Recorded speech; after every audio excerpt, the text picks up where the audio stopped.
Ever wonder what happens when Hollywood bets big and loses even bigger?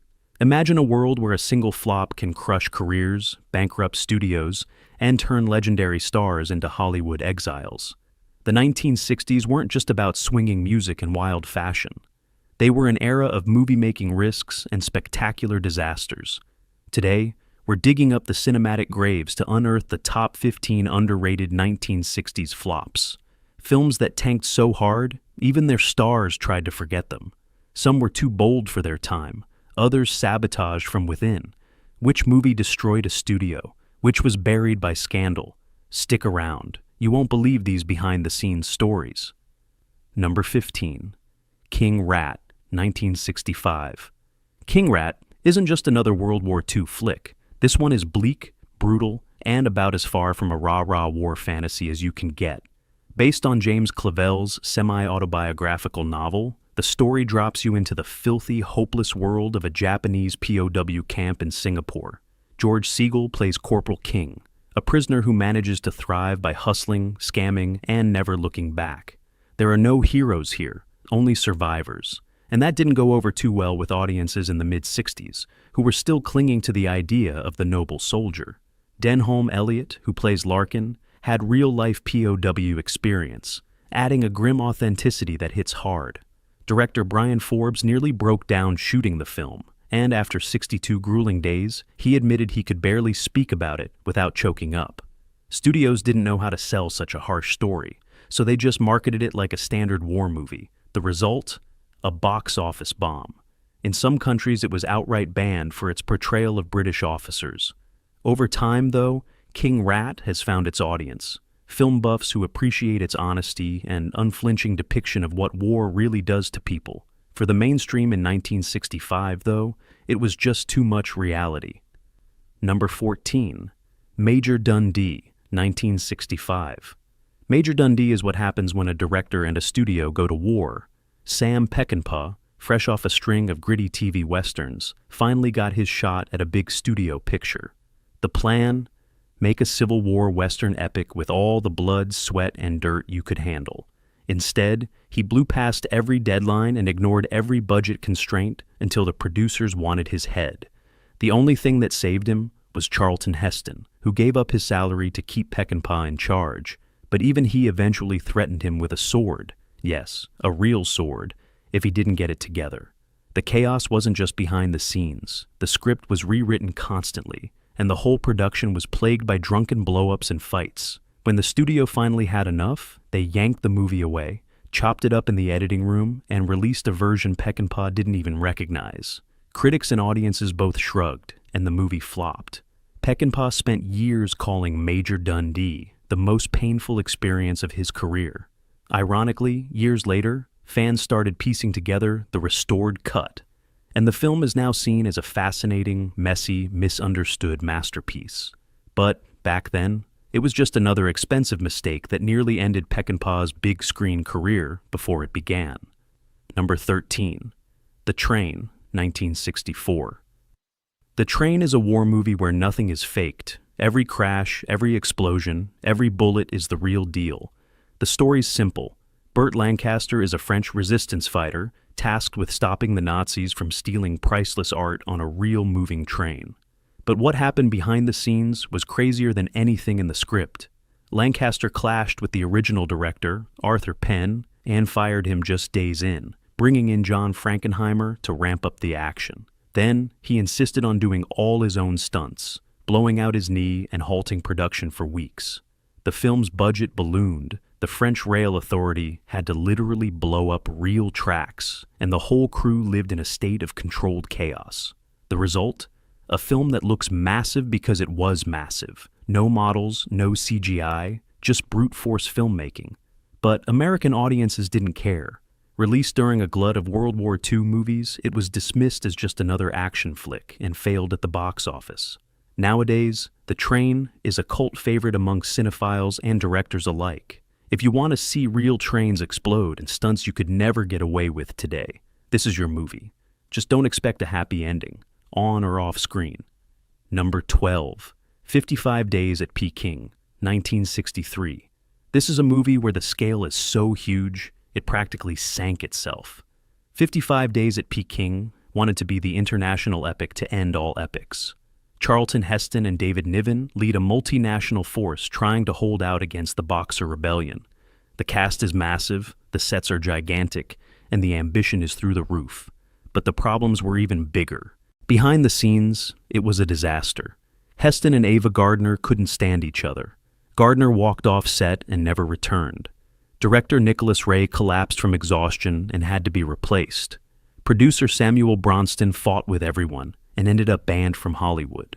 Oh, and the whole thing was shot in Spain, which looked nothing like China.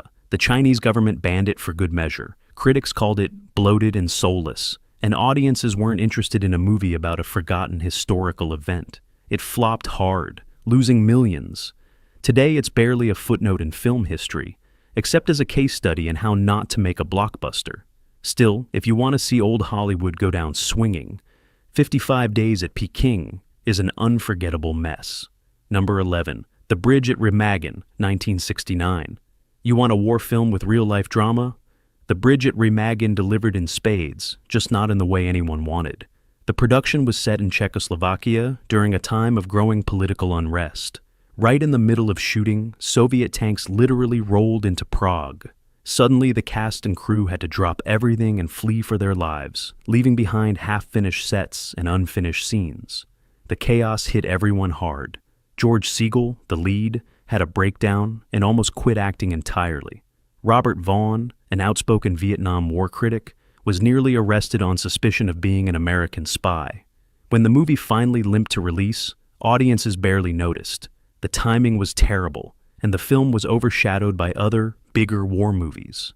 The Bridge at Remagan was quietly shelved, but for anyone who digs into it today, it's a gritty, underappreciated film with a production story that's crazier than the movie itself.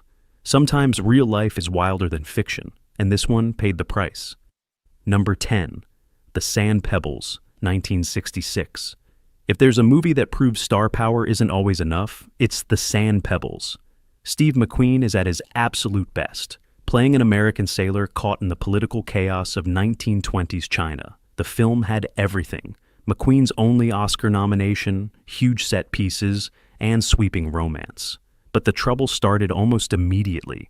The production was a nightmare. Shot in Taiwan during monsoon season, half the cast got sick, typhoons shut down filming, and McQueen went full method, clashing constantly with director Robert Wise.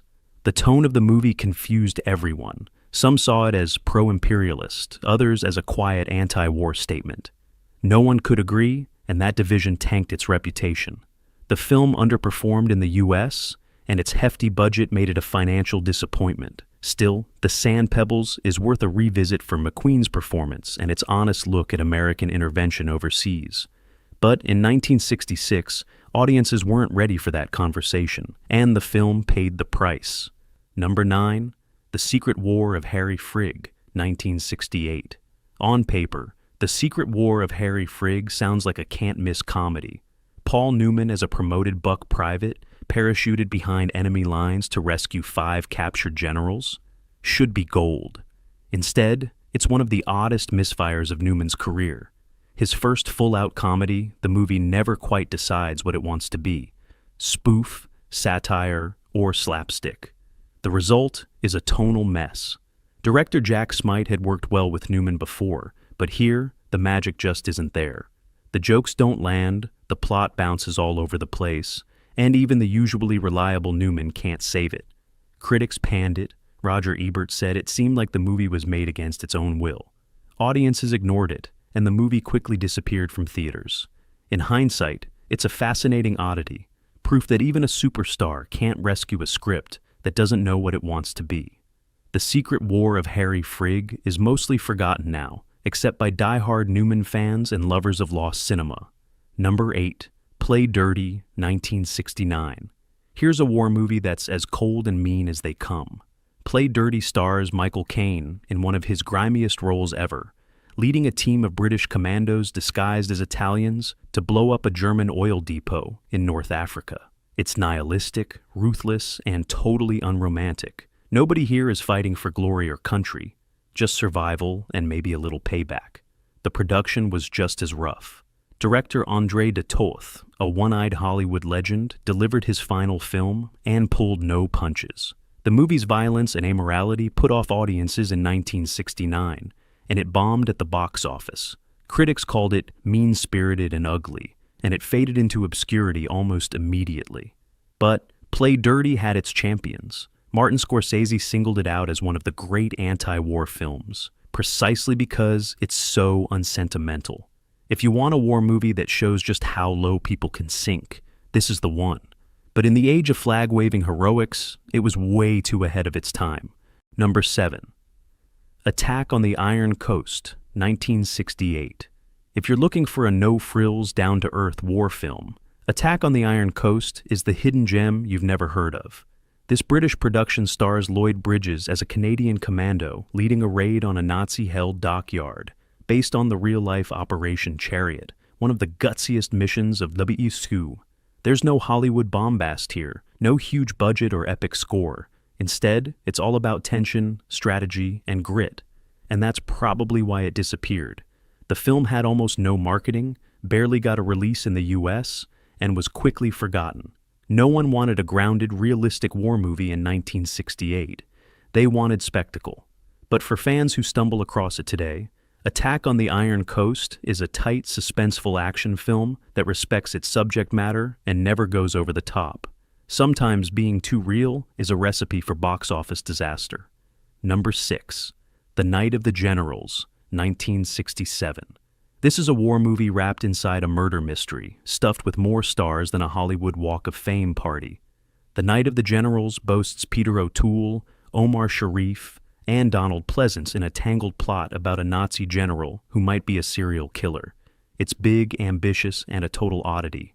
But the movie's ambition was its undoing. The plot is convoluted, the pacing uneven, and the tone all over the map. Critics were baffled, audiences stayed away, and the film disappeared into late-night TV rotation. The studio lost millions, and the film became shorthand for overcooked and underloved. And yet, there's something hypnotic about The Night of the Generals. The cast is stellar, the set piece is impressive, and the central mystery keeps you guessing. If you want to see what happens when Hollywood tries to blend genres and fails spectacularly, this is a must-see. Number 5. The Swimmer, 1968. You've never seen anything quite like The Swimmer. Burt Lancaster stars as a suburban man who decides one day to swim home through every pool in his wealthy neighborhood.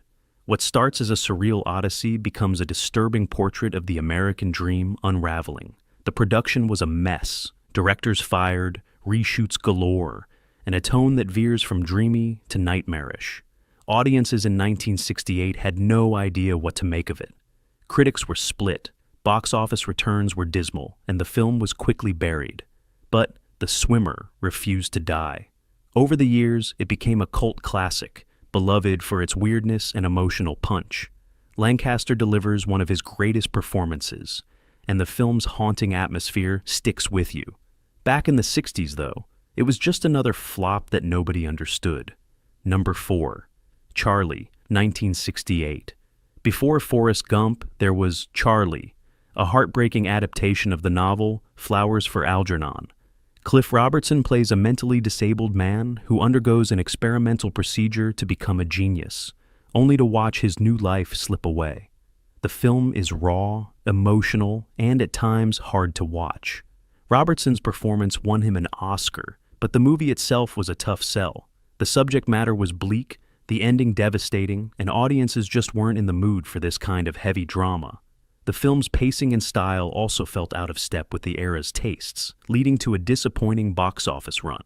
Today, Charlie is recognized for its bold storytelling and powerful message. But in 1968, it was a box office disaster that left its studio reeling and its star typecast in tragic roles.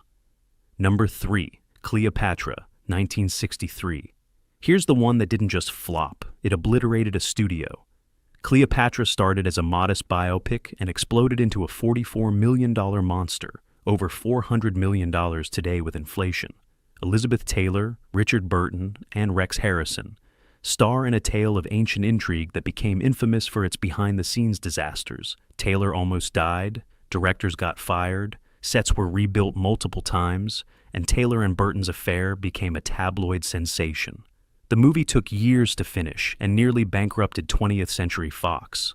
Studio heads were fired, the lot was sold off, and Cleopatra became shorthand for Hollywood excess. Despite a strong opening, it couldn't possibly recoup its costs and was considered one of the biggest flops ever, at least financially. And yet, the film's spectacle, costumes, and campy drama are legendary. It's so much more than a punchline. Cleopatra is a cautionary tale, a time capsule, and the kind of glorious disaster only Hollywood could make. But if you're wondering how to destroy a studio in one go, this is the blueprint. Number 2, The Loved One, 1965.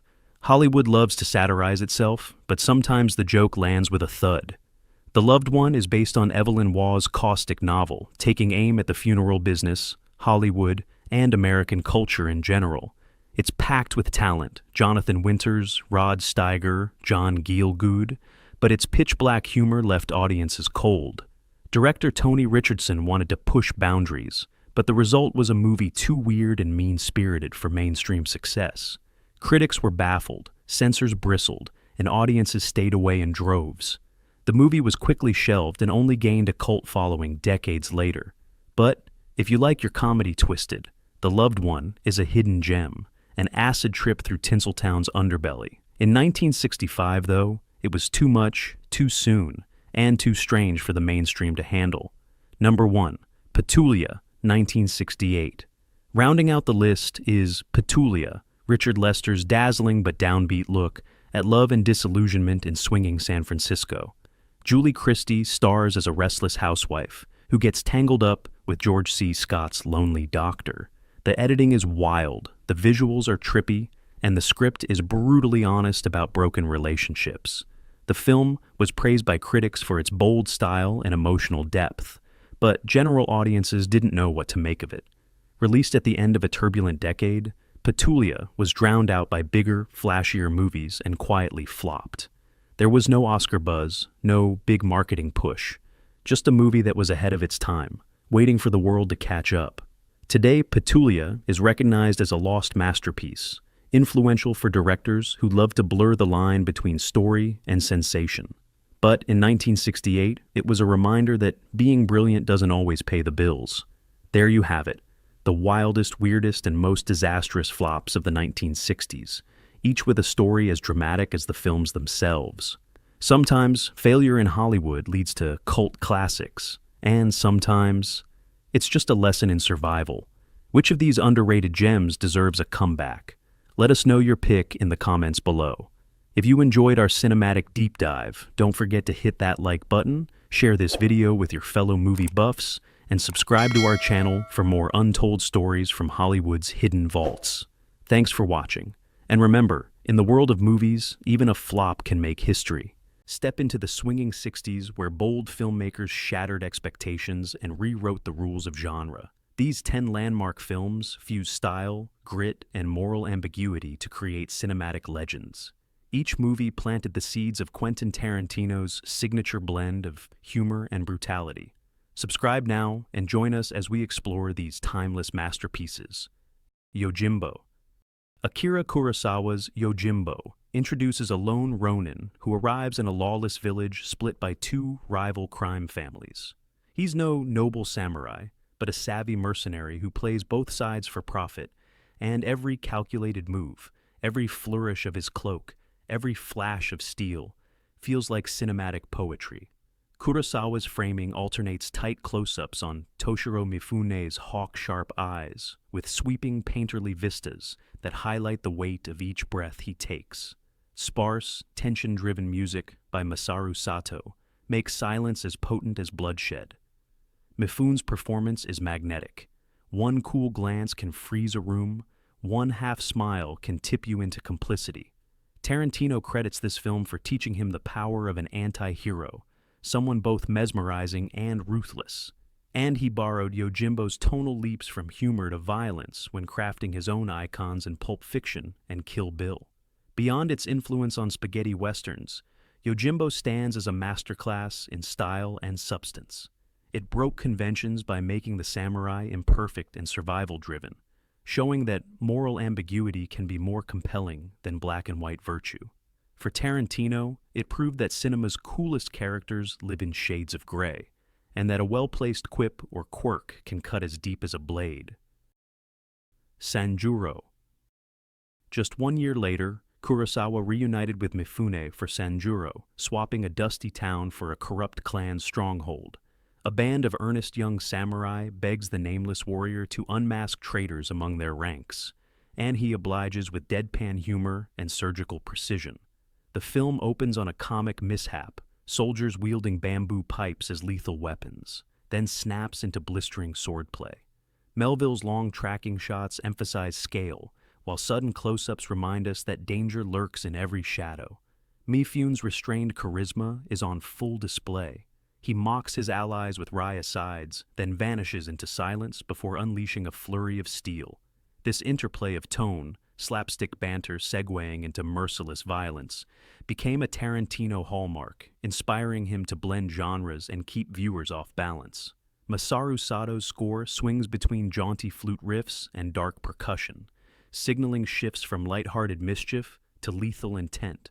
Sanjurro is more than a sequel. It expands on questions of honor, loyalty, and the corrupting influence of power. It taught Tarantino that humor and horror can coexist, and that a character's unexpected jest can make their next strike all the more shocking.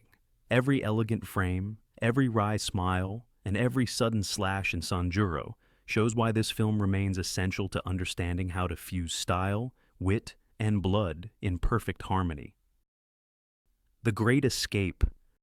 John Sturgis's The Great Escape transports us to a sprawling German POW camp, where Allied prisoners stage an audacious tunnel breakout. It's an ensemble piece built on meticulous planning and nail-biting suspense. Steve McQueen's Captain Hiltz, a cool operator who flips cards and sparks motorcycle stunts, anchors the cast, but the real star is the teamwork. Forgers, diggers, and distraction experts each bring distinct skills to a plan that could shatter at any moment. Sturgis balances the camp's forbidding geometry, barbed wire, watchtowers, and endless fences, with claustrophobic tunnel interiors lit by trembling lanterns. Every shovel strike, every near miss with a guard's torch, tightens the pressure. Elmer Bernstein's energetic adaptation of Mozart's Rondo drives the escape sequences like a racing heartbeat.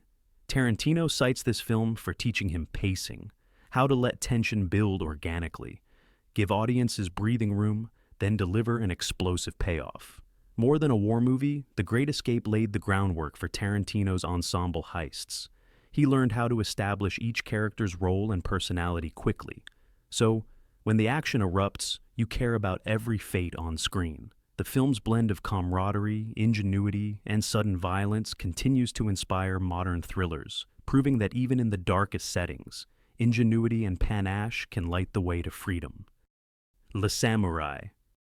Jean-Pierre Melville's Le Samurai introduces Jeff Costello, a lone hitman who navigates Paris with the precision of a samurai. The film opens in a near-silent cafe where Costello orders coffee and secures his weapons through a routine as exact as clockwork. Melville's sparse score and careful sound design make every footstep and distant siren resonate with tension. Wide, empty frames highlight Costello's isolation, while sudden close-ups on his calm, unreadable gaze remind us that a single glance can be more unsettling than any bullet. Alain Delon's restrained performance, his trenchcoat crisp, his fedora tipped low, turned the assassin into an icon of cool detachment. Tarantino learned from this how silence can build suspense and how an anti-hero's stillness can speak louder than dialogue. When violence erupts, it comes in swift, brutal bursts. A gunshot snaps the calm, a body falls, and the camera lingers on the aftermath. This rhythm, long, breath-held pauses broken by explosive action, became a staple in Tarantino's own scenes, from the diner standoff in Reservoir Dogs to the chapel siege in Kill Bill. Costello's solitary code of honor, never killing innocents, never showing fear, lays a blueprint for morally ambiguous protagonists who follow their own rules. The minimalist production design, from stark neon signage to shadow-drenched apartment halls, taught Tarantino that Atmosphere can be a character in its own right. Le Samurai remains essential viewing because it distills cinema to its purest elements: mood, character, and composition. It shows how restraint can heighten impact, how a meticulously staged shot can outshine long monologues, and how an anti-hero can captivate audiences without ever saying a word. Bonnie and Clyde. Arthur Penn's Bonnie and Clyde transforms Depression-era outlaws into tragic folk heroes. From the opening bank robbery that feels as spontaneous as a roadside shootout, to the lovers' sultry glances behind revolver smoke, the film pulses with youthful rebellion. Warren Beatty's Clyde is charming and impulsive, always a step ahead of the law. Faye Dunaway's Bonnie is tough yet vulnerable, hungry for excitement in a world that offers little. The famous ambush finale, bullets tearing through windshields in slow motion, blends beauty and brutality so shockingly that it redefines cinematic violence. Penn balances gritty realism with moments of intimacy. Bonnie braiding Clyde's hair by candlelight. Clyde teaching Bonnie to fire a pistol with a playful taunt. These quiet interludes make the sudden eruptions of gore all the more devastating. Tarantino cites this film for showing how to fuse romance and violence, how to let audiences fall in love with criminals and then shatter their empathy in an instant. The jazz-tinged score underlines both thrill and tragedy, while the film's willingness to break censorship rules opened the door for Tarantino's own frank depictions of blood and desire. Bonnie and Clyde taught him that genre can carry emotional weight. A crime epic can also be a love story, and violence can be as poetic as it is terrifying. Rosemary's Baby. Roman Polanski's Rosemary's Baby creeps under your skin through its use of everyday spaces. When Mia Farrow's Rosemary and her husband move into the Bramford apartment, the ornate decor and polite neighbors feel charming, until whispers, shadowy phone calls, and eerie lullabies twist domesticity into dread. Polanski draws suspense from the mundane: a tapping window, a creaking floorboard, a dinner party where smiles never reach the eyes. He often frames Rosemary alone in vast hallways, underscoring her growing isolation as she realizes she's carrying something horrific. Mia Farrow's performance is raw vulnerability. Her trust in her husband dissolves into terror, and every glance toward the nursery window becomes a prayer for safety. Tarantino absorbed Polanski's lesson in point-of-view shots, letting the camera become the unseen watcher creeping down corridors. Krzysztof Komeda's haunting score seeps into the background, turning ordinary sounds into threats. Rosemary's Baby taught Tarantino that horror isn't just about gore, it's about atmosphere, betrayal, and the fear that your home might be the most dangerous place of all. It remains a masterclass in slow-burn tension, proving that subtlety can terrify more effectively than any scream. Once Upon a Time in the West. Sergio Leone's sprawling epic Once Upon a Time in the West opens on a deserted train station at sunset, where every creak of wood and distant train whistle feels loaded with meaning. Charles Bronson's silent harmonica-playing gunslinger arrives to protect Claudia Cardinale's newly widowed Jill McBain, who stands alone against Henry Fonda's cold-blooded villain. Leone's signature extreme close-ups, on eyes, on hands hovering over holsters, build suspense through minutiae, while vast panoramic shots of dusty plains remind viewers of the frontier's harsh beauty. Ennio Morricone's score weaves through every scene. Mournful whistles herald impending duels, swelling strings underscore emotional breakthroughs, and sudden guitar stabs punctuate gunfire with operatic flair. Tarantino credits this film for teaching him how music can drive narrative and transform simple actions into legendary moments. Bronson's minimal dialogue, delivered in gravelly tones, and Cardinale's determined gaze set a new standard for stoic heroes and resilient heroines. Once Upon a Time in the West is a masterclass in pace. Leone lets tension simmer in silence before delivering cathartic violence, a tactic Tarantino later used to devastating effect in Django Unchained.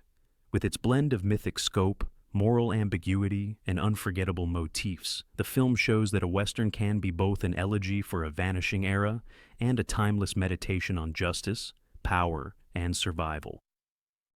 The Good, the Bad, and the Ugly.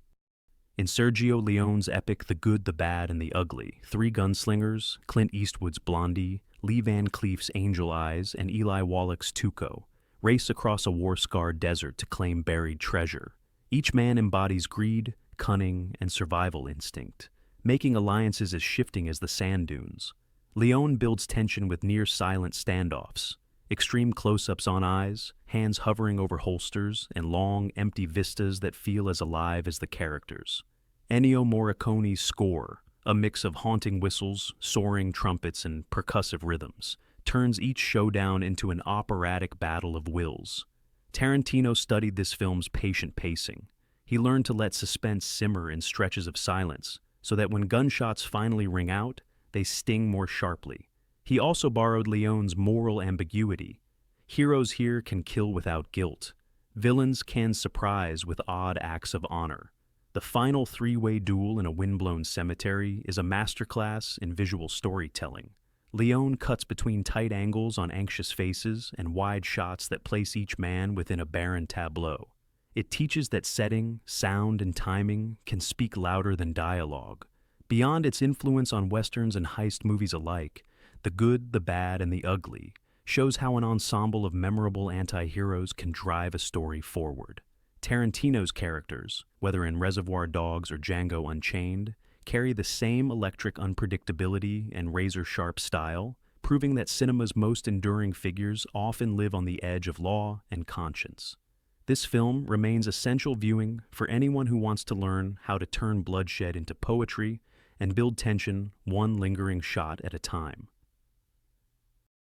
Blowup. Michelangelo. Antonioni's. Blowup plunges you into swinging London through the lens of Thomas, a fashion photographer who discovers what might be a murder hidden in his contact sheets. As he blows up each frame, details emerge, and so do doubts. Was that a body behind the hedge? A flash of movement? Antonioni uses color, composition, and editing like a painter. Vibrant club scenes bleed into silent parks, and the boundary between art and reality blurs with every enlargement. David Hemmings's performance shifts from detached observer to desperate seeker, mirroring our own compulsion to unearth the truth. The soundtrack, jazz riffs, distorted nightclub chatter, and moments of eerie silence hangs over each sequence, teaching Tarantino how music can guide mood without announcing itself. The iconic tennis ball epilogue, where an unseen player sends a lone ball bouncing across an empty field, leaves you unsettled. Antonioni refuses to tie things up neatly, demanding the audience become co-authors of the mystery. Tarantino absorbed this lesson, crafting films where endings loop back on themselves and viewers carry the story forward in their minds. Blowup remains a landmark in meta-cinema, showing that a film can question its own artifice while still thrilling its audience. Its emphasis on visual detail, narrative gaps, and the power of suggestion paved the way for directors and screenwriters like Tarantino to trust the audience's imagination as much as their ears and eyes. The Wild Bunch. Sam Peckinpah's The Wild Bunch shatters Western conventions with a gang of aging outlaws on one last heist as the modern world closes in. William Holden's Pike Bishop leads a ragtag crew of former soldiers and outlaws who cling to loyalty in a time of betrayal. Peckinpah stages violence in slow motion, bullets cutting through fabric, hats flying off heads, faces frozen in shock, turning each gunfight into a tragic dance. Jerry Fielding's mournful score weaves through the carnage, reminding viewers that every burst of gunfire carries the weight of loss. Tarantino learned from Peckinpah how to balance choreographed brutality with emotional depth. He saw that showing every splinter and drop of blood can be both beautiful and horrifying, forcing us to feel the cost of violence. The film's themes, friendship under fire, honor among thieves, and the end of an era, echo in Tarantino's ensemble dramas, where camaraderie and backstabbing coexist in the same breath. The climactic Mexican finale, where survivors face an army of federales, folds together Last Supper imagery, revolutionary fervor, and heartbreaking sacrifice. Peckinpah taught Tarantino that genre storytelling can serve as an elegy, honoring fallen heroes even as it revels in their defiance. The Wild Bunch remains a blueprint for directors who want to show that every bullet fired can resonate with tragedy, poetry, and unforgettable cinematic power. From lone samurai playing rival gangs to desperate outlaws clinging to honor, these 10 films laid the groundwork for Tarantino's fearless style. Through bold visuals, moral ambiguity, and unforgettable anti-heroes, they challenged every convention. Watch these masterpieces to see cinema reborn, and share your favorites below before you go today. Sometimes box office failure isn't the end. It's the beginning of a legacy. The 1950s were filled with daring films that crashed on release, only to rise later as cult classics. These 15 underrated flops didn't just underperform, they redefined noir, bucked Hollywood norms, and in one shocking case, toppled a studio. From broken bank accounts to bold filmmaking, here are the 15 most underrated flops of the 50s. Number 3, it shattered everything. Woman on the Run. At the time of release, Woman on the Run was just another crime thriller that failed to generate studio buzz or audience turnout. But underneath its cold reception lay something extraordinary. A noir that handed the narrative reins to a woman. Anne Sheridan plays the estranged wife of a murder witness who vanishes into the fog-drenched streets of San Francisco. Rather than run from danger, she pursues it, evolving from bitter bystander to hard-boiled hero. Shot guerrilla style on real streets and ending at the now-lost Playland amusement park, this film is steeped in eerie realism. The sardonic banter, penned in part by an uncredited Ross Hunter, slices deeper with every word. Sadly, Universal didn't market the film properly, shelving it quickly. The original negative was lost in a fire, and only in 2015 did restoration efforts return this forgotten gem to the spotlight. For decades, it was a noir lost to fog. Now, it stands in defiance of time and trends. The Prowler. When Dalton Trumbo was blacklisted, he adopted a pseudonym to write The Prowler, a film that crept into theaters and quietly disappeared. Audiences didn't know what to do with it. The plot, about a morally bankrupt cop manipulating a lonely woman, was too bold, too unsettling. But that's exactly what makes it unforgettable. Van Heflin sheds his nice guy image for something grotesque, a man of the law who exploits trust and vulnerability. Director Joseph Losey casts suburban homes in terrifying shadows, with clinking milk bottles and flickering blinds turning comfort into menace. The finale, set in a half-built ghost town, feels like a desert purgatory. Trumbo's words drip with paranoia and betrayal, but 1950s viewers weren't ready. The film tanked, critics balked, and it slipped out of memory. Today it feels ahead of its time, confronting abuse of power and female entrapment. Its failure wasn't artistic, it was cultural, and in that failure lies its modern relevance. The Crimson Kimono. Sam Fuller didn't play by the rules, and The Crimson Kimono paid the price. A romantic triangle featuring an Asian American lead was taboo in 1950s America. Audiences and exhibitors shied away. But Fuller's noir wasn't just about solving a murder. It was about dismantling prejudice. Detectives navigate LA's Little Tokyo through parades, strip clubs, and jazz bars. But the real tension brews between love and loyalty. James Shigeda's groundbreaking lead role was too progressive for its time. Critics dismissed it as too political, but Fuller insisted on raw truth over comfort, shooting with handheld realism and casting locales to keep it grounded. The marketing couldn't hide the controversy, and box office returns reflected backlash. Yet today, The Crimson Kimono is hailed as a pioneering work of inclusive noir. Fuller's failure was America's discomfort, but as tides turned, his so-called flop became a torchbearer. Crime Wave, lean, mean, and dumped by Warner Brothers, with barely a whisper. Crime Wave is a stripped-bare noir that values tension over polish. Directed by André de Toth, it follows 3 ex-cons scrambling through the underbelly of Los Angeles while a snarling detective, played by Sterling Hayden, watches with disdain. The locations are real: gas stations, parking lots, cheap apartments, and they drip with desperation. De Toth used handheld cameras and natural lighting, echoing a documentary style that made audiences uneasy. The real LAPD even helped Hayden rehearse, adding an uncanny authenticity. But Warner wanted glossy escapism, not grim reality. they buried the film in second-run slots. Over time, though, critics like Martin Scorsese revived it as a blueprint for gritty realism. Its so-called failure became its superpower, influencing generations of crime cinema. Sometimes a whisper turns into a roar 50 years later. Cry Danger. Dick Powell's transition from crooner to cynic found a near-perfect vessel in Cry Danger, but RKO buried it in a crowded release slate.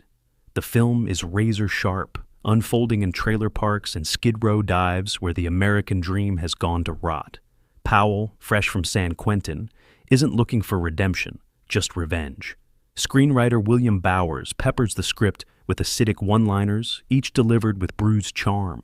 The film subverts expectations, trading the glamour of noir penthouses for grimy bars and cramped trailers.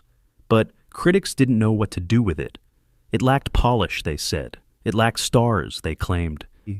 What it had was bite and authenticity. A fun production tidbit? Powell accidentally broke his co-star's nose in a fight scene, and they used the take. It bombed.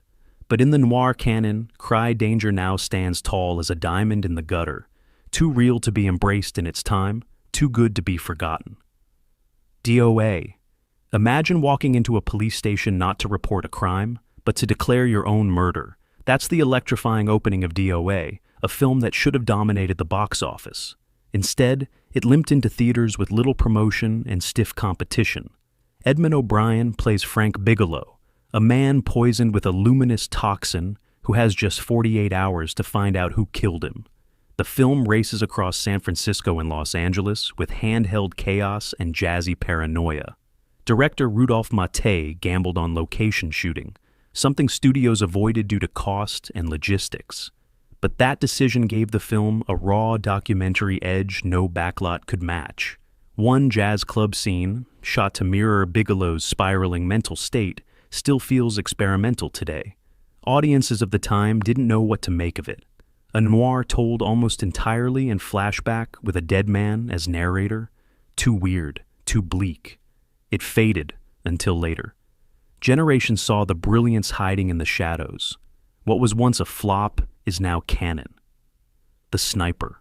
Long before the term serial killer entered the pop lexicon, the sniper aimed its sights at a deeply disturbed soul hidden in plain sight. Arthur Franz plays a laundry pressman whose hatred for women boils over into rooftop executions.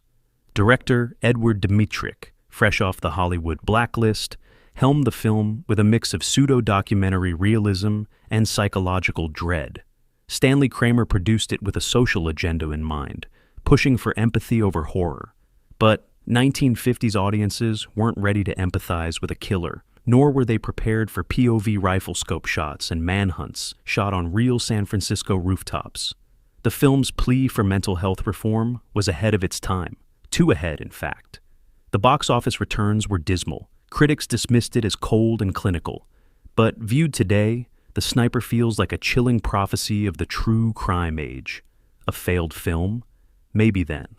A necessary one? Absolutely.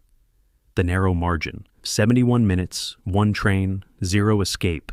That's The Narrow Margin, a masterclass in noir economy that should have launched a franchise or at least a frenzy. Instead, it was shelved, delayed, and released without fanfare. Charles McGraw plays a rough-edged cop, escorting a mob witness cross-country. But everyone on board might be a threat. Shot on a mock train car mounted on hydraulic jacks and rocked by crew members for realism, the film is a pressure cooker on wheels.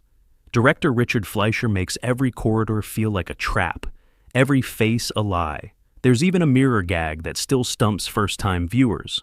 But budget issues and poor studio confidence stalled its momentum. RKO sat on it for months, releasing it quietly. It fizzled, but critics rediscovered it decades later, praising its taut suspense and inventive camera work. Today, The Narrow Margin is often imitated but rarely equaled, a flop that outran its own era. 99 River Street. John Payne had been Hollywood's golden boy in musicals and comedies. Then came 99 River Street, a dark, sweaty dive into betrayal and brutality that no one expected from him or wanted. The movie tanked, plain and simple. Payne plays a washed-up boxer turned cabbie framed for his cheating wife's murder. The film drips with noir grit, sweat, blood, neon puddles, all captured by cinematographer Franz Planer like fragments of a shattered dream. Director Phil Carlson pushed the actors hard.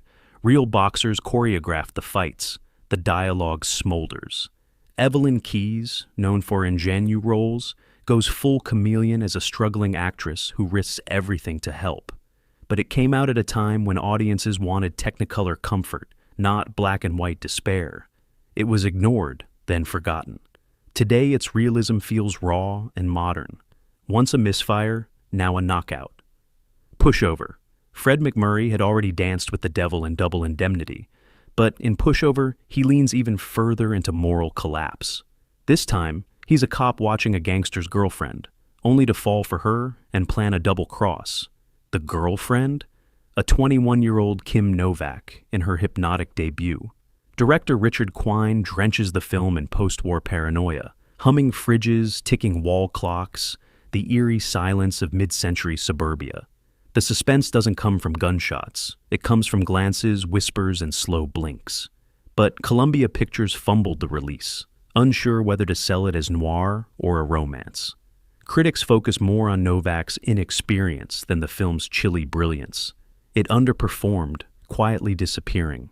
Yet today, it's seen as Novak's first real blueprint. Her cool aloofness, later perfected in Vertigo, started here. Anne McMurray, never more haunted. Pushover failed because it asked too much of 1950s audiences to sympathize with the damned. While the City Sleeps, a Fritz Lang film starring Vincent Price, Dana Andrews, and Ida Lupino sounds like a surefire hit. But while the City Sleeps slipped under the radar, too dark, too cynical, and too real for post-war audiences craving clean-cut heroes, the film juggles two horrors: a lipstick killer haunting the streets, and the corporate backstabbing inside a media empire racing to report it first. Lang plays the newsroom like a snake pit, pitting egos against justice. The film's breakneck editing, particularly during the phone call montages, is almost musical. Critics didn't get it. Studios didn't push it. It faded. But beneath the newsroom, noir lies a brutal commentary on how fear sells. Lang's message? The killer isn't just outside. It's in the headlines, in the ratings, in us. In the age of clickbait and 24/7 news, this flop looks more like a prophecy. Riot in Cellblock 11. Shot inside Folsom Prison with real inmates as extras, Riot in Cellblock 11 had grit in its bones. But audiences weren't lining up to see reform-minded cinema in the mid-50s. Produced by Walter Wanger after his own prison stint, and directed by Don Siegel with kinetic urgency, the film explored the humanity of convicts and the brutality of the system. Neville Brand, a real-life ex-con and Dibsitui Fitizi hero, anchors the story with terrifying sincerity. The production had no frills. Handheld shots raced through barred hallways. Real guards stood just off camera. Despite critical acclaim, the film was too raw for box office gold. It got buried. But decades later, filmmakers from Scorsese to Soderbergh cite it as a turning point. A box office failure, yes, but an artistic revolution inside concrete walls. His Kind of Woman, the film that destroyed RKO. No film on this list crashed and burned with such spectacular fallout as His Kind of Woman. What began as a lean noir starring Robert Mitchum and Jane Russell spiraled into a Frankenstein's monster of reshoots, budget explosions, and studio chaos, all under the erratic command of Howard Hughes. Initially directed by John Farrow, the film told a tight, moody story. A gambler lured to a Mexican resort as part of a mob plot, only to fall for a sultry lounge singer.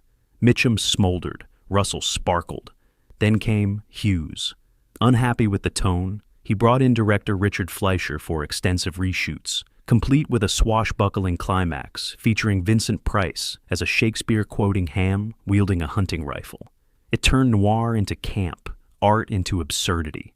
Hughes demanded endless retakes of Russell's close-ups, driving the budget up by over $1 million, unheard of at the time. Studio morale plummeted. Release delays drained marketing momentum. When it finally hit theaters, critics were baffled by the tonal chaos. Audiences stayed away. RKO, already weakened by mismanagement, never recovered. Insiders say His Kind of Woman was the final nail in RKO's coffin, a glamorous disaster, a noir mutating into madness. It was a film with too many voices, too many visions, proof that even stars and money can't save a story without direction.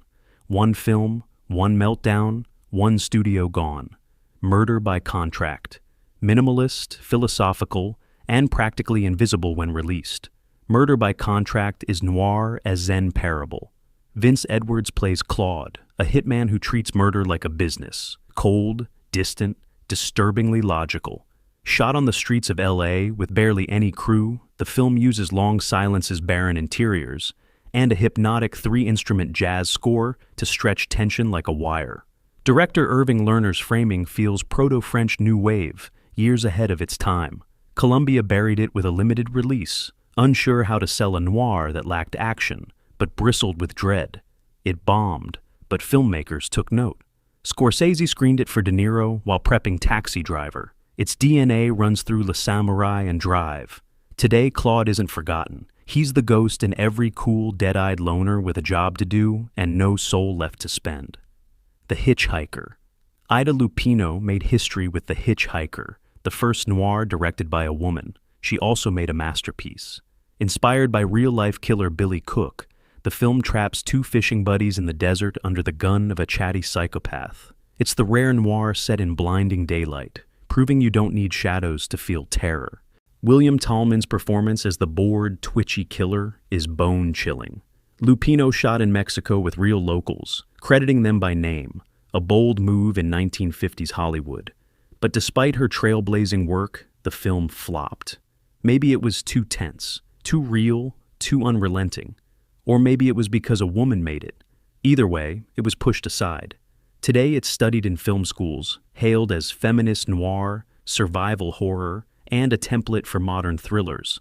Lupino didn't just survive The Boys Club. She burned a trail through it. And though her film failed on release, it outlasted the noise. Flops aren't always failures. These 15 films challenged expectations, broke rules, and dared to do more. Some disappeared. Others dragged studios down with them. But all have one thing in common. They mattered. Drop a comment with your favorite underrated flop. And don't forget to like and subscribe for more cinematic resurrections. The 1980s unleashed a tidal wave of exploitation cinema that shattered every rule in the book, serving up gore and depravity so extreme it provoked outright bans around the globe. From blood-drenched jungle horrors to mind-bending tales of human madness, these films dared to go where no studio would follow. Tonight, we're uncovering the top 20 insane 1980s exploitation movies that got banned, revealing the shocking scenes and sordid backstories that landed them on censorship blacklists. If you're ready to explore cinema's most forbidden nightmares, smash that subscribe button and ring the bell to join us on this uncensored journey. Cannibal Holocaust. Ruggero Deodato's Cannibal. Holocaust begins as a seemingly straightforward rescue mission into the Amazon rainforest, but it swiftly descends into one of the most shocking horror experiences ever committed to film. When a documentary crew goes missing while filming Savage Tribes, a second expedition retrieves their camera reels, and what plays back is pure terror. Viewers witness brutal rituals, graphic executions, and genuine animal slaughters, so convincing that Italian authorities charged Deodato with murder until he produced the actors in court to prove they were unharmed. In Britain, it was slapped onto the Director of Public Prosecution's Video Nasties list, triggering police raids under the Obscene Publications Act and an outright ban that wouldn't lift for years. Australia, Brazil, New Zealand, and several other countries also prohibited it, citing scenes of rape, dismemberment, and bestiality. Beneath its hyper-violent veneer, the film mounts a fierce critique of exploitative journalism, suggesting that the Western crew is more barbaric than the tribe they condemn. Its found footage style prefigured modern horror hits like The Blair Witch Project, proving that raw realism can outdo even the most elaborate special effects. Decades later, Uncut restorations have surfaced, but Cannibal Holocaust remains a lightning rod in debates over censorship, animal ethics, and the limits of cinematic transgression. Cannibal Ferox. Tagged in some markets as the most brutal film ever made, Umberto Lenzi's Cannibal Ferox takes the tropes of Cannibal Holocaust and amplifies them into borderline unwatchable territory. Three American anthropology students seeking authentic tribal experiences get more than they bargained for when they disturb an isolated South American tribe's rituals. Lenzi spares no detail. Victims are impaled, necks are crushed, and animal cruelty scenes are left uncut. The lurid poster art, blood-soaked bodies draped over totemic skulls, became synonymous with exploitation cinema at its lowest. UK censors classified it as a Section 2 video nasty, leading to prosecutions under the Obscene Publications Act, while Germany and Australia imposed lifetime bans. Italian courts demanded extensive cuts before any domestic release. Critics at the time dismissed it as misogynistic shock porn, but fans argue its relentless pace and practical effects capture a nihilistic vision of civilization's thin veneer. Even today, die-hard collectors circulate unofficial VHS transfers that preserve Lenzi's original vision, a testament to Cannibal Ferox's enduring cult status and its unapologetic assault on the senses. Cannibal Apocalypse. Cannibal Apocalypse blends World War II trauma with jungle carnage. Following Vietnam, vet Eddie who returns home only to unleash gruesome, cannibalistic urges. Director Antonio Margheriti stages macabre set pieces, returned from the grave comrades attacking with gnashing teeth, limbs torn apart in visceral close-ups that landed it squarely on the UK's original DPP video nasty list. Italy slapped an X rating on its big screen run, and the BBFC refused classification until 2005 after over 2 minutes of animal cruelty scenes were excised. Even daytime television in Switzerland banned it outright. Beneath the grotesque violence, the film metaphorically links the horrors of war to ritualistic bloodlust, suggesting that true monsters lurk within returning soldiers' psyches. While lesser known than its cannibal cousins, Cannibal Apocalypse remains a stark time capsule of post-70s exploitation, proving that bloody spectacle and social commentary can coexist in a single, savage package. Anthropophagus. The Grim Reaper. Joe D'Amato's Anthropophagus unfurls on a remote Aegean island where a resurrected cannibal stalks vacationers one by one. The film's infamous fetus bite sequence, where the killer tears a fetus from its mother's womb and bites into it, became the linchpin of its prosecution in the UK, earning it a spot among the nastiest video nasties of the early 80s. The BBFC demanded multiple cuts before any limited UK release, and many other territories outright banned it for obscenity and graphic violence. D'Amato's lurid chiaroscuro lighting and Paul's eerie ambient score heighten the sense of inescapable dread, while practical gore effects, crushing rib cages, severed limbs, dripping viscera, leave little to the imagination. Though critics called it pointless shock value, horror aficionados praise its cast of maroon tourists, each dispatched in increasingly creative ways. Decades later, Anthropophagus resurfaces at midnight film fests, a grim reminder that grappling with taboos can come at the cost of mainstream acceptance. Contamination. Spanish-Italian director Luigi Cozzi's Contamination masquerades as sci-fi, but quickly devolves into protracted gore. Astronaut remains infected by giant space insects capture American townsfolk in a nest-like hive, which bursts open to reveal human bodies riddled with larvae.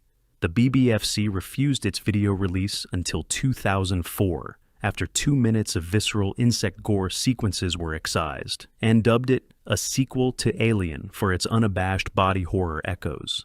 Australia and West Germany also banned it, citing graphic depictions of entrails crawling with maggots. Cozzi's use of imaginative practical effects, face-melting plasma, babies born bite-ridden, pushes the uncanny into the grotesque, while the film's ham-fisted social allegory is overshadowed by its stomach-turning imagery. Today, contamination thrives in cult circles, with uncut European VHS editions fetching high prices among collectors, seeking the full, unflinching nightmare cozy unleashed on unsuspecting dinner parties. The New York Ripper, Lucio Fulci's. The New York Ripper plunges viewers into a chilling cat-and-mouse game across Manhattan's most sordid streets.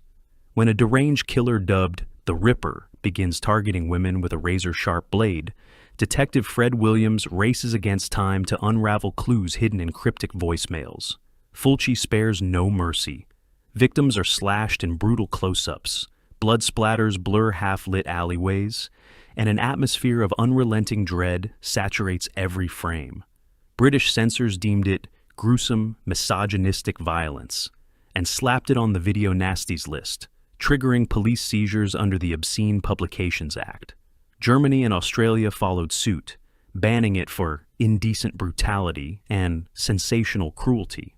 Even a censored VHS release in Italy required surgical cuts to scenes of facial mutilation and throat slitting. Despite, or because of, its infamy, the New York Ripper cemented Fulci's reputation as the godfather of gore, inspiring future slasher films with its shocking practical effects and dissonant synth score. Beneath its exploitation veneer lies a grim portrait of urban decay and unchecked male aggression, making it more than mere shock porn. It's a barbed critique of a city where evil can hide behind neon lights and subway shadows. This vicious portrait of violence ensured its exile from mainstream shelves for over a decade. Pieces. Eloy de la Iglesia's Pieces begins with a chilling prologue, a young girl assembling a jigsaw puzzle from human bones. Fast forward to Boston, where college students fall prey to an unseen butcher who stalks sorority halls with a meat cleaver. De la Iglesia orchestrates each kill like a gruesome ballet. Throats are sliced, bodies dismembered, and gore splattered across pristine dorm corridors. The BBFC in the UK branded it sadistic, misogynistic slaughter, and refused classification until 2003, while Germany and Australia classified it unfit for public viewing until the mid-90s. What makes Pieces uniquely unsettling is its contrast of sunny campuses and textbook innocence with horrific carnage lurking just beyond the library doors. Its low budget only heightens the shock. Practical effects look all too real as limbs cascade into the camera. Critics dismissed it as exploitation trash, but fans argue that the film's relentless pacing and blood-soaked set pieces crystallize the essence of 80s slasher mania. By turning everyday settings into killing fields, Pieces defined a subgenre of campus terror and secured its cult status among horror collectors, remaining banned or heavily cut in many territories well into the 21st century. Nightmares in a Damaged Brain. Also known as Nightmare, this under-the-radar shocker from indie director Sverrir Haugen thrusts audiences into the fractured mind of Ken, a young man recently released from a mental institution. Ken awakens from a haze to discover he may have murdered his mother, and his hallucinations are as violent as his possible crimes. The film's relentless POV sequences shove viewers into Ken's blood-spattered vision. Decapitations, throat slashes, and impromptu autopsies play out with bone-crushing realism. In Britain, the DPP list labeled it a video nasty, prompting police raids and prosecutions. Australia banned it outright, while Canada demanded heavy cuts to scenes of surgical gore. Nightmares in a Damaged Brain didn't clog the box office, but its low-fidelity violence resonated with horror aficionados seeking raw shock over polished productions. The grainy 16mm photography only accentuates the film's nightmarish quality, making each kill a claustrophobic descent into psychosis. Beneath the exploitation surface, the film interrogates the fragility of sanity and the ease with which violent impulses can take hold, leaving a legacy as one of the most viscerally disturbing portraits of a killer's mind ever committed to celluloid. Men Behind the Sun. Touted as the film too shocking to ever exist, T.F. Mouse's Men Behind the Sun recreates the horrors of Japan's Unit 731 during World War II.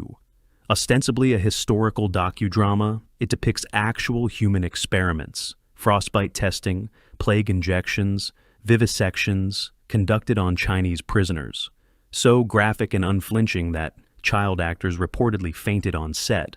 It was condemned as inhuman exploitation and banned in over 20 countries, including the UK, Australia, and Germany. Even Hong Kong and Taiwan censored it for disturbing realism and glorifying atrocity. While defenders argue it raises essential historical awareness, critics blasted it as sensational propaganda that numbs viewers with unrelenting cruelty. The film's stark digital grain and handheld camera work strip away cinematic distance, forcing audiences into the same gas chambers and lab rooms as the victims. No orchestral score softens the impact, only ominous silence and the screams of the condemned. Though finally available uncut in some markets, Men Behind the Sun remains a lightning rod for debates on ethics in filmmaking and the line between bearing witness and exploitative spectacle. Death Warmed Up. New Zealand's answer to Italian cannibal cinema, David Blythe's Death Warmed Up, follows Michael, a Vietnam veteran turned mortician who returns home to clear his sister's name after she's accused of murder. But when a sadistic professor tortures her in a secret island lab, Michael snaps, donning a gas mask and going on a gore-soaked killing spree. From crushed skulls to impaled bodies, each murder is staged like a gruesome art installation. The BBFC branded it extreme violence and refused classification until 2006, while Australian censors cut every frame, showing animal cruelty and bone-shattering effects. Despite its exploitation roots, the film embeds a critique of war-induced trauma, suggesting that society's brutal experiments can create monsters as horrifying as those they seek to understand. The dank swamp sets and murky film stock add to the sense of decay, both moral and physical. Although small-scale on release, Death Warmed Up earned a cult following among gore hounds who prized its inventive kills and bleak commentary on science gone awry, ensuring its reputation as one of the 80s most savage underground horrors. The House on the Edge of the Park. Lucio Fulci's The House on the Edge of the Park opens like a glamorous Manhattan thriller. Elegant hosts greet two strangers they believe to be charming party crashers. But when the guests reveal themselves as escaped convicts, the night spirals into a horrific game of cat and mouse. Fulci stages scenes of savage brutality, broken bottles pressed against throats, sexual humiliation in dimly lit hallways, and climactic sequences of bludgeoning and dismemberment. In Britain, the BBFC branded it obscene and violently degrading, and it landed on the infamous Video Nasties list, prompting police seizures under the Obscene Publications Act, and an outright video ban that wasn't lifted until 2007. Australia and Germany followed suit, outlawing any uncut release for over 2 decades. Italian censors demanded extensive cuts to sexual violence before granting a limited theatrical run. Beneath the surface shock, the film probes class tensions. Privileged elites forced to confront the fury of those they exploit. Fulci's disorienting camera angles and screeching synth score make each act of cruelty feel uncomfortably close, ensuring audiences can never settle into the safety of just a movie. Its lasting impact lies in how it merges social critique with relentless gore, a fusion so unsettling that many countries refuse to let it be seen in its original form. I Spit on Your Grave. Mir Zarchi's I Spit on Your Grave tells the story of Jennifer, a writer who retreats to a remote cottage for solitude, and encounters 4 local men who subject her to unspeakable violence. The film spares no detail.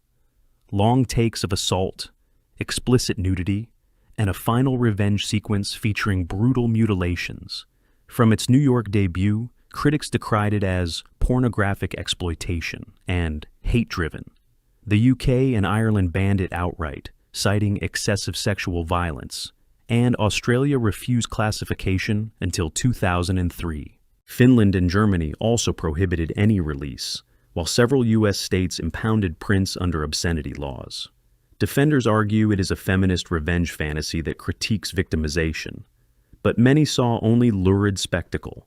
Its grainy cinematography and minimal soundtrack force viewers to confront the horror without distraction. Even today, discussions around the film focus less on its narrative and more on its willingness to depict violence against women in graphic detail.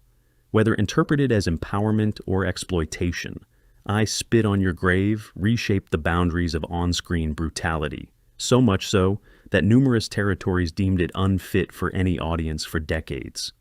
Maniac. William Lustig's Maniac follows Frank, a New York recluse driven insane by childhood trauma, as he prowls the city at night, murdering and scalping women to add to his gruesome mannequin collection. Shot largely in POV, the film forces viewers into the killer's handheld perspective, blades slicing through flesh, scalpel gleaming in close-up, and cries of terror echoing off empty streets. The BBFC condemned it as one of the most violent and disturbing films ever passed, banning video release until 2001. Germany and Australia similarly refused classification, while France demanded the removal of the scalping scenes. Critics at Cannes walked out, calling it psychopathic pornography, yet horror fans laud its raw intensity and Joe Spinell's unnerving performance. Lustig's unflinching practical effects, skin peeling from bone, blood pooling on cracked sidewalks, leave little to the imagination. Beneath the gore, the film probes the hollowness of consumer culture. Frank's fetishization of mannequins mirrors society's obsession with surfaces. By combining arthouse POV with back-alley brutality, Maniac transcends standard slasher fare, but its unrelenting violence kept it locked away from mainstream audiences for decades. The Evil Dead. Sam Raimi's The Evil Dead seems innocent at first. 5 college friends head to an isolated cabin for a weekend retreat, but when they unleash a demonic force through a mysterious book, playful fun turns into grisly survival horror. Characters are pinned to walls by tree branches, their flesh ripped and contorted. Possessed friends lurch through corridors with bloodshot eyes, and Raimi's inventive camera work, low-angle crane shots and rapid zooms, immerses you in the terror. The UK's Video Recordings Act inspectors labeled it shamelessly violent, banning it on home video until 2001. Australia demanded cuts to scenes of nail-driven hands and throat slashes before granting classification in 2005. Even parts of the US saw regional seizures under obscenity statutes. What set The Evil Dead apart was its combination of slapstick energy and gut-wrenching violence, suggesting that terror can be both horrifying and darkly humorous. Its unvarnished practical gore established a template for countless imitators and cemented Raimi's reputation as a visionary director. Though now celebrated as a horror classic, its initial exile underscores how boundary-pushing effects can provoke censorship as fervently as any moral panic. The Beyond. Known in Italy as L'Aldilà, Lucio Fulci's The Beyond centers on a New Orleans hotel built over one of the 7 gates of hell. As supernatural forces seep through the walls, guests are subjected to eye gouging, a tar-like ooze consuming flesh, and a rat-infested well that drags victims to their doom. The BBFC placed it on the Video Nasties list for scenes of extreme violence and grotesque imagery, refusing classification until 2003. Australia and Germany followed with outright bans, while France cut nearly 4 minutes of the infamous eye socket sequence. Fulci's dreamlike pacing, long corridor shots dissolving into sudden eruptions of gore, keeps viewers unbalanced, as if reality itself is dissolving. A haunting score by Fabio Frizzi adds to the sense of cosmic dread. Beneath its bloody surface, the film meditates on the thin barrier between life and death, and the horrors that lie beyond our understanding. Even today, fans seek out uncut editions to experience the full impact of Fulci's vision. One where madness and mutilation converge in a nightmarish tapestry rarely equaled on film. Necromantic. Jörg Buttgerite's underground shocker. Necromantic follows a couple drawn into a macabre love affair with the dead, stealing a corpse for erotic thrills until desire becomes obsession.